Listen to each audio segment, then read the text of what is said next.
আসসালামু আলাইকুম। প্রতিদিনের মতো নতুন একটি ভিডিও নিয়ে চলে আসলাম। আশা করি সবাই ভালো আছেন। তো আসলে এত গরম পড়ছে, মানে গরমে মনে হইতেছে দম আটকে আসতেছে, এই একটা অবস্থা।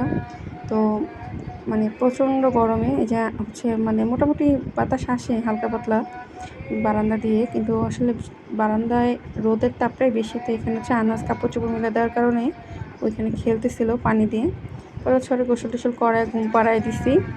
তো ঘুমায় গেছে। এখন আমি চিন্তা করতেছিলাম যে এই গরমে কী ইফতার করবো। ভাজা পোড়া খাইলে আমার খুবই মানে বমি হয় আর হচ্ছে গ্যাস্ট্রিকের ব্যথা করে। তো চিন্তা করলাম যে যেহেতু মাংস রান্না করাই আছে, তাহলে একটু রুটি বানাই। তো এখানে আমি রুটির কাইগুলো করে নিচ্ছি আর হচ্ছে এখন রুটিগুলো বেলবো। বেলে আমি কিছুক্ষণ রাইখে দিব, পরে হচ্ছে ইফতারের আগে দিয়ে আমি ভেজে নিব। তো এই যে আমার রুটিগুলো বানানো শেষ। তো এখানে আগের দিনে যে হালিম ছিল সেগুলোও নামাইছি। আমি টিপ করে রাখছিলাম, আসলে এতগুলো হালিম তার একদিনে খাওয়া সম্ভব না। তো এই হালিমগুলো এখন হচ্ছে একটু গরম করে নিব। তো ফ্রিজে হচ্ছে 2-3 দিন আগের একটু খিচুড়ি ছিল, এখন আমি সেটা নামাবো। আমি আজকে চিন্তা করছিলাম যে এই খিচুড়ি দিয়ে ইফতার করবো, কিন্তু পরে চিন্তা করলাম যে খিচুড়িটা নষ্ট হয়ে যেতে পারে, কারণ অনেক গরম পড়ছে।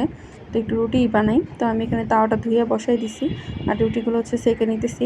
তো আমি বেশি করে রুটি বানাইছি, কারণ হচ্ছে ইমু বাসায় এসে হচ্ছে ওর নাকি পেট ভরে না, ওর ক্ষুধা লাগে। তো তখন তার ভাত খাওয়া সম্ভব না 7-8টার দিকে আসলে। তো ওরে তখন ইফতার দিই। তো এখানে আমি শরবতটা গলায় নিছি আর মাংসটা গরম করে নিতেছিলাম। তো মাংসটা ফ্রিজে ছিল, সেটা গরম করে নিলাম। আর এখানে হচ্ছে খিচুড়িটা নামাইছিলাম।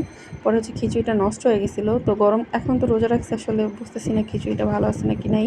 তো ইফতারের সময় একবারে বুঝাবে। তো আমি এখন হচ্ছে ইফতারিগুলো গুছাই নিব। তো এখানে হচ্ছে রুটি আর মাংস নিছি, হালিম নিছি, হালিমের সাথে একটু পেঁয়াজ কাঁচামরিচ নিছি, সাথে জিলাপি নিছি আর খেজুর নিছি। আলহামদুলিল্লাহ আমার ইফতারগুলো এই। তো খিচুড়িটা পরে দেখি যে নষ্ট হয়ে গেছে। তো ইফতারি করার পর না খুব খারাপ লাগতেছিলো, এত গরম পড়ছে। তো এই থালা বাসনগুলো পরে ধুইছি। তো আজকের মতো এই পর্যন্ত, সবাই ভালো থাকবেন। আল্লাহ হাফেজ।